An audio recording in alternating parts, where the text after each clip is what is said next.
Bow before Ushoran, the Summer King.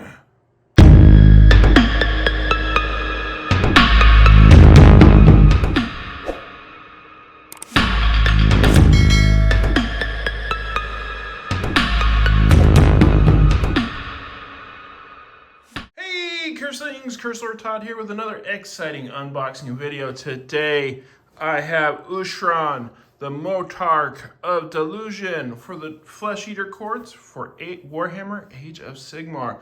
This is a brand new model. It looks fantastic. It looks amazing. A great new centerpiece for death and a character from the old world reimagined. So, for those of you who don't know, Ushoran was a vampire from the old world who was from Lamia, much like Neferata, and he eventually was the start of the Strigoi vampires. So, very, very cool. We'll look at that in a minute. Let's go ahead and look at the pieces. So we have a couple different frames here. So let's just look at them one by one. All right, so quick look just on the first frame here, and you can just see how much detail has gone into Ushoran and how very cool this model is going to be. And not to mention, get the general scale of it just from these pieces here. This is going to be an amazingly awesome model. Look at the bracelets that go around his wrists, all pretty much individualized, just like this. The mace or the scepter he has, very, very, very cool. Let's go ahead and take a look at the next frames here. All right.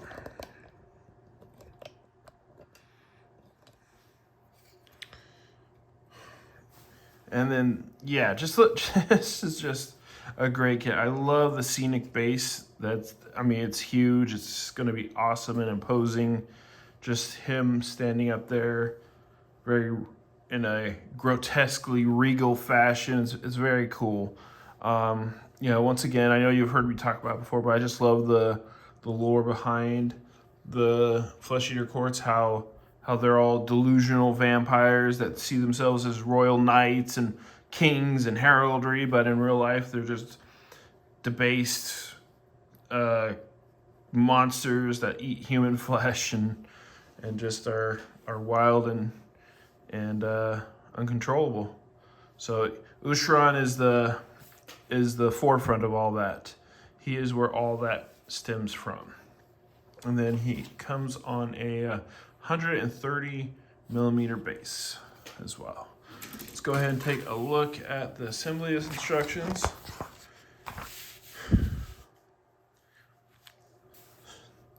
So I'm not seeing anything stand out here that's like gonna be too complicated. Got his chalice there. I mean, everything on him is just bigger, like look how huge the chalice is as it hangs off his belt there. That's just awesome.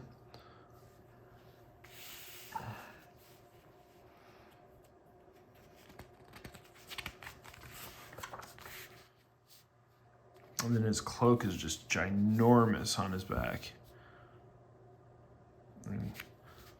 Yeah, that cloak is just huge. Look, just huge. It's a huge cloak. That's crazy how huge that cloak is.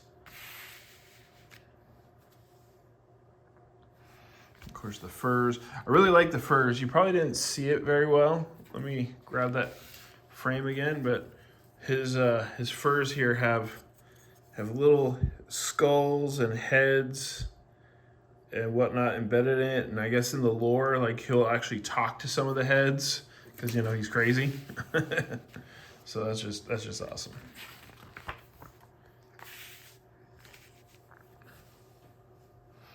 Yeah, there is definitely a lot to this model. It's very intricate.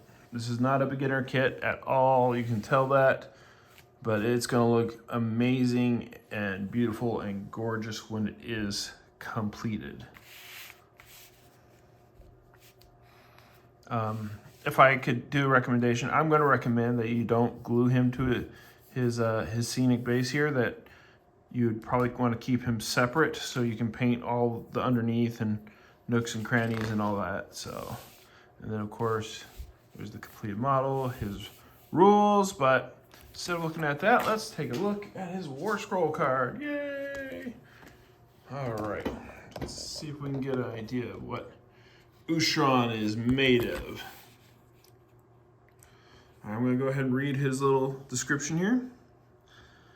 An ancient and monstrous lord among vampires, Ushoran is amongst the most dread of Nagash's Mortarchs. Gosh, I don't know what's wrong with me. I can't talk. Most dread of Nagash's Mortarch servants.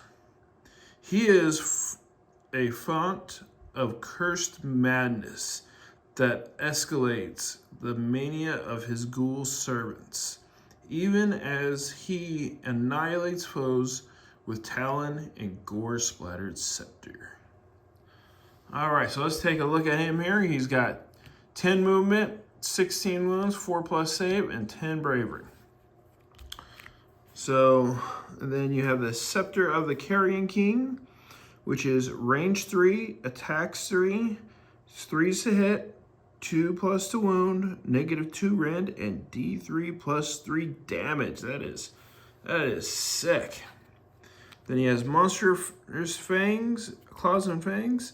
It's 2-inch range, and then based on how many wounds he suffered, it's got 10 attacks, and then the more wounds, the less attacks, and the less.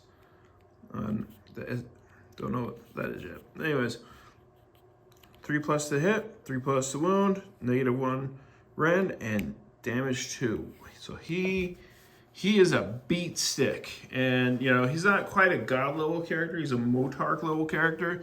I mean, you got all those god level characters like Nagash, Kragnos, goodness, Alariel, Moriarty. You know, all those god tier characters.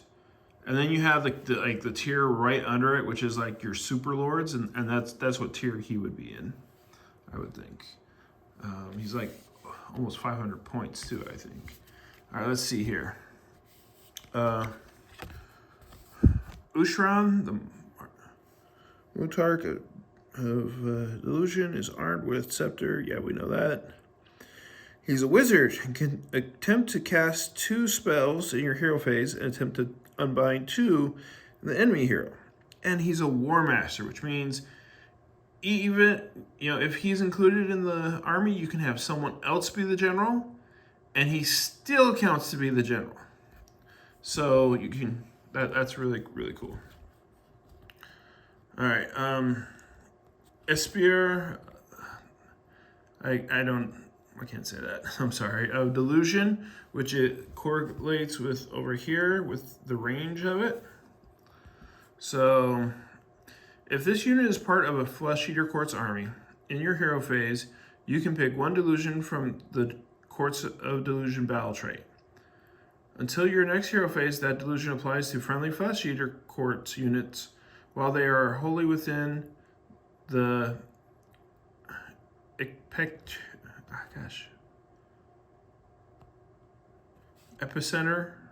guess that's epicenter, of Delusion. Range shown on the unit's damage table, that's that. In addition to the Delusion you picked at the start of the first turn. The Carrion King. While this unit has 6 Noble Deeds points, friendly Flesh Eater Courts are affected by the Feeding Frenzy battle trait while they are wholly within 24 inches of this unit instead of 12. All right. Shroud Cage Fragment. At the start of the combat phase, subtract 1 from the bravery characteristic of each enemy unit within 3 inches of this unit until the end of the battle. Then roll 2d6 for each enemy within 1 inch of this unit. If the result is higher than the bravery characteristic of that unit, the strike's last effect applies to the unit until the end of the phase. The King's Chalice. This unit has a 5-up ward save. In addition, in your hero phase, you can heal up to 2d3 wounds allocated to this unit. That's nice. Glimpse of Delusion. Glimpse of Delusion is a spell that has a casting value of 7 at range 18. If successfully cast, pick one enemy model within range and visible to the caster. Then pick one melee weapon that enemy model is armed with and pick one other enemy unit within range of that weapon. That enemy model immediately makes combat attacks with that weapon targeted that other enemy unit. Wow, that is crazy awesome. So yeah, Ushoran is definitely a beat stick, definitely something to be worried about. So that's going to be it for this unboxing video. I'm going to try and get him together and on the turntable for you guys as soon as possible.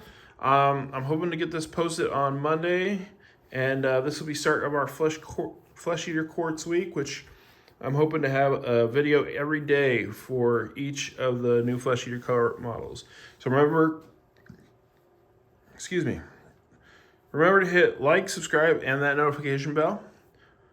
Check out Cursor's Nick's channel, because Garner Creations, he does some great gameplay videos on there. And we will see you next time on Cursor's Tabletop Gaming. Bye.